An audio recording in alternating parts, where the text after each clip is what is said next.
In today's video, we're going to go through some very interesting numbers with regards to how many properties are getting relisted and where are properties getting relisted the most. That and as always, much more. Let's get to it. Hello everyone, this is Sam from SaberiSixRealEstate and RE/MAX Realtron Realty Inc. As always, back with another video for you guys here today. If you're new to the channel, welcome, nice to meet you. My name is Sam. I work in the Toronto/GTA area with regards to buyers and sellers. As always, if you have any further questions, feel free to find my contact information in the description box and on the screen as well. If you want to get in touch with me, feel free to do a little bit of your own due diligence and homework. Simply just enter my name into Google my name, and see the feedback people who have worked with me in the past and continue to work with me have provided. Lastly, if you enjoy this type of content with regards to real estate market news, trends and facts, Toronto buyer advice, seller advice, and so much more, feel free to subscribe and like. And don't forget to check out my most recent video where I talk about 3 things every Toronto condo buyer should negotiate for in 2022. Anyways, enough of all that important yet annoying self-promotion. Let's get to the point of today's video, which is looking at the share of properties getting relisted within the Greater Toronto area. We're going to look at York region, the city of Toronto, and everything in between, and which area is impacted the most. Now, starting out with some positive actually, in terms of what area is performing the best. In other words put, which area within the Greater Toronto area and the GTA real estate market are we seeing properties not get relisted as much is with regards to the city of Toronto? That's right. In the month of June, there was about 5,988 new listings that came onto the market in the city of Toronto. And this, by the way, applies across all property types, anything from a condo to a semi to a full detached property. Nonetheless, of this 5,988 new listings that came onto the market in the city of Toronto, we saw about 1,600 relists. So here the relist is categorized as either a property that came onto the market,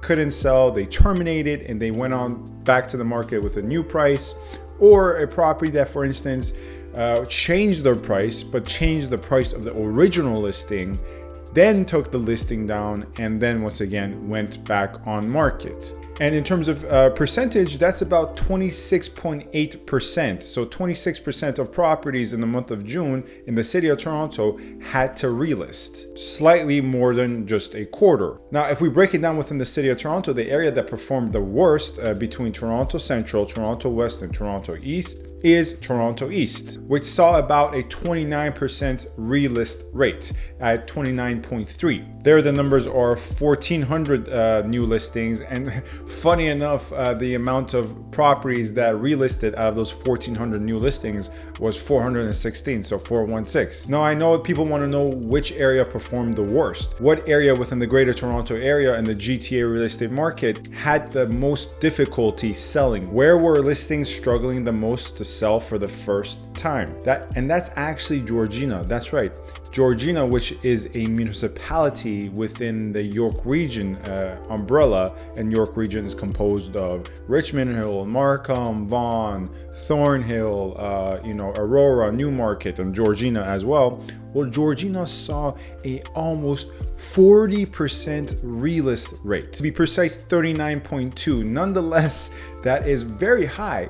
And in terms of sheer numbers, out of 171 properties that came onto the market in the month of June in Georgina, about 67 of them relisted. Now, just to be clear, that doesn't mean the remainder actually sold, right? There are a lot of lagging indicators here where, the remainder, not the 67 that relisted, but the other properties that did not relist are either at the time of recording of this video most likely still on the market, or they've changed the price, or they've suspended, or they've terminated and they haven't relisted. This is not to say that anything that's not a relist is an automatic sale. No. So if you want to think about it in different terms, out of every 10 properties that came onto the market, 4 of them decided to go off the market to come back onto the market at a different price point.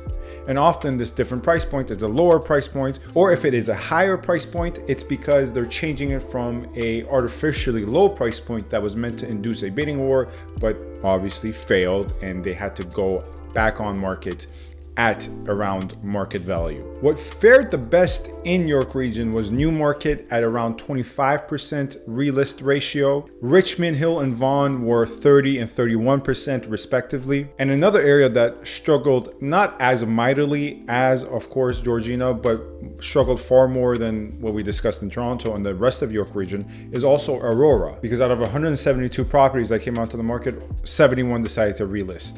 That is about 35% relist rate. By the way, if you guys want the full chart, feel free to get in touch with me in the description box, or as always, you can subscribe to my newsletter. The link is in the description box and you guys get these numbers first. Now, if we take a more larger, more macro look, not looking at particular municipalities, but ask which larger regions struggled the most, right? So not municipality as we discussed in Georgina, but for instance, comparing the larger regions in terms of York region, Peel region, Durham region, and the city of Toronto, which is almost a region in of itself. Well, we know city of Toronto, as I said earlier, performed the best. In York region, although even despite some of the more harsh numbers I just went through, the average for York region across all areas was 30%. So 4 more than obviously city of Toronto. Now, the area that performed the worst, including Peel and Durham, was actually Peel. In Peel region, there was 3,200 new listings, 3,270 if I recall correctly. And of this 3,270, 1,063 had to relist. That is a relist ratio of 32%. And this is where listings are struggling the most at a more macro region level, not a municipality level. So this is as of June 2022, right? It doesn't account for July numbers. And also, I do have the year-to-date numbers. They're obviously going to be a little less because they account for the hot periods where things were not really relisting in the beginning of 2022, even up to mid-March and early April, although the market was softening. Properties were not relisting at this higher rate. Going forward, with the latest news of the 8.1% rate of inflation, which is still less than expected, nonetheless still a 39-year high, it's not going to be a surprise to see more than likely there is going to be another rate hike coming anywhere from 0.5 to 0.75. More than likely in the next rate hike, which is probably going to occur around September, we're going to see a 0.5 to 0.75 rate hike. Obviously, no one really knows for a fact, but with the latest inflation numbers and seeing as to how the Fed will also most likely increase the rates as well, and the Bank of Canada follows the Fed, this most recent time being the exception, but most often they follow the Fed. They follow the Fed lock and step. Once again, it's a very safe assumption that another 0.5 to 0.75 rate hike is coming in September. And you might think this is going to impact the relist share in terms of a more negative fashion. It's going to increase the relist share, and that is one of the most likely outcomes. The only risk involved for buyers in this relist share as well is inventory tightening up and squeezing up. Because it's going to get to a point where as prices fall further, as days on market go up higher, as it becomes a more buyer advantageous market for buyers who can actually afford and have not been eliminated from the market, it's going to get to a point where sellers are going to actually adjust, and sellers are slow to adjust. But if things head towards this direction, there is a risk that sellers will remove themselves from the market and inventory will decline. And of course, with inventory declining, sales will decline as well, as it has declined thus far. But thus far, sales has declined despite a increasing inventory or a plateauing inventory. Anyways, that is Sam from SaberiSixRealEstate and Remax Realtron Realty Inc. As always, my contact info available in the description box. Feel free to get in touch with me with any questions you may have. As always, thank you very much for watching. Stay safe and stay tuned. Thank you.